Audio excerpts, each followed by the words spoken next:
यीशु प्रभु के नाम में हमारे सभी मसीह भाई बहनों को जय मसीह की। प्रियो, हम इस समय दुख भोग सप्ताह में चल रहे हैं।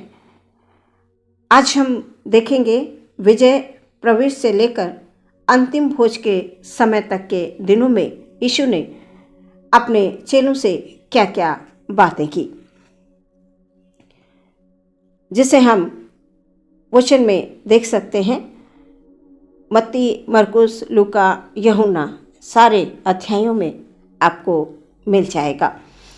वचन के अनुसार फसह का पर्व मनाने की भीड़ यरूशलेम में इकट्ठी हो गई थी। उनमें से कई एक लोगों ने देश के अन्य भागों में यीशु के तमाम चमत्कारों को देखा था, इसलिए उन्होंने यीशु का स्वागत बड़े ही आनंद के साथ खजूर की डालियां लेकर, होशाना के नारे लगाकर मार्ग में अपने अपने कीमती वस्त्रों को बिछाकर उनका स्वागत किया। प्रियो, सबसे पहले हमने पाम संडे के दिन को मनाया, जो कि यीशु ने एक गधे के बच्चे पर बैठकर यरूशलेम के मंदिर में प्रवेश किया। अगले दिन यानी दूसरे दिन यीशु प्रभु को जब भूख लगती है, वो एक हरे भरे अंजीर के वृक्ष के पास जाते हैं, और जब वो पास जाते हैं, पेड़ के करीब में जाकर देखते हैं तो उसमें एक भी फल नहीं मिलता है। उसमें सिर्फ हरे भरे पत्ते ही पाते हैं। और यीशु फल ना पाकर उस अंजीर के वृक्ष को श्राप दे देते हैं और वो अंजीर का वृक्ष सूख जाता है, और ये कहते हैं कि अब से तेरा फल कोई ना खाने पाएगा। और अपने पिता के प्रार्थना का जो घर है उसका शुद्धिकरण करते हैं।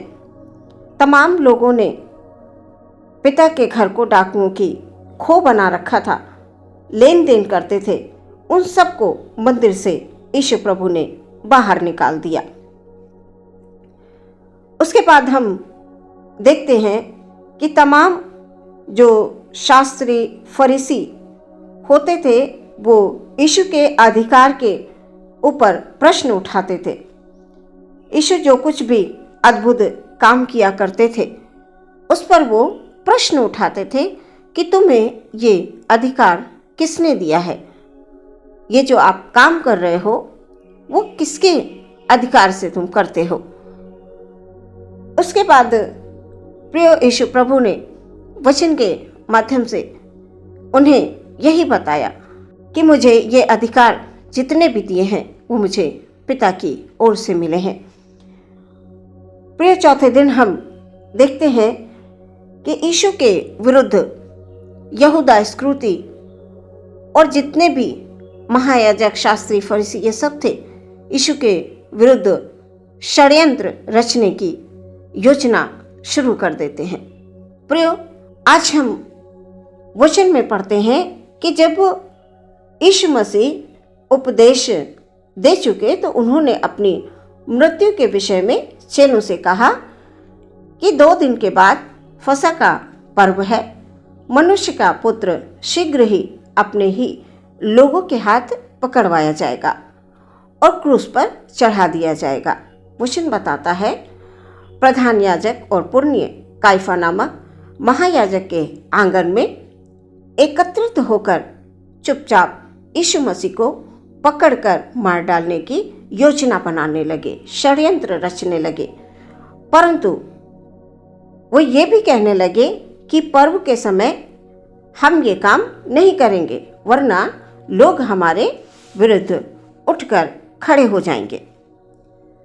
प्रिय, जब हम मरकुस अध्याय 14, 10 से 16 पद में पढ़ते हैं तो यहूदा इस्करियोती जो 12 चेलों में से एक था, वो मुख्य याजकों से मिलता है। उसने यीशु मसीह को पकड़वाने में उनकी सहायता करने का वादा किया, और वो ये सुनकर कि यहूदा इस्करियोती कुछ रुपयों को लेकर यीशु को पकड़वाएगा, वो अवसर ढूंढने लगे कि कैसे यीशु को पकड़वा दे। इसके बाद फसह से एक दिन पहले यीशु मसीह के चेलों ने उससे पूछा, तू कहाँ चाहता है कि हम जाकर तेरे लिए फसह खाने की तैयारी करें।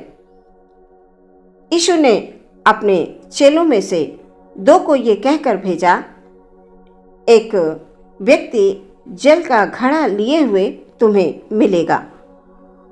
वो जिस घर में प्रवेश करे वहां तक उसके पीछे जाना और उसके मालिक से कहना, गुरु कहता है कि मेरी पहुंचशाला जिसमें मैं अपने चेलों के साथ फसह खाऊं कहाँ है। और वो तुम्हें एक सजी सजाई और तैयार की हुई बड़ी अटारी दिखा देगा, वहां तुम हमारे लिए तैयारी करो। चेले प्रभु की आज्ञा के अनुसार वहां पर जाते हैं और जैसा प्रभु ने कहा था वैसा ही पाते हैं।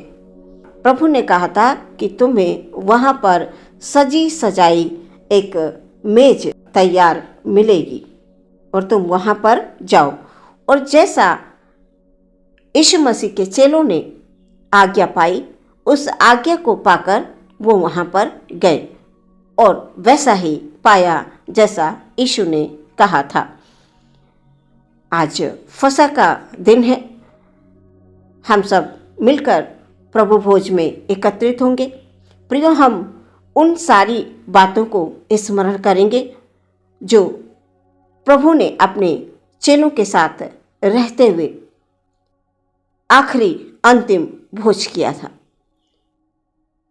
हम अपने आप को परमेश्वर के हाथों में दें ताकि हम इन सारी बातों को, इन सारी गूढ़ भरी बातों को हम समझने पाएं और अपने जीवन में हम इन्हें महत्व देने पाएं। यीशु के नाम से आमीन।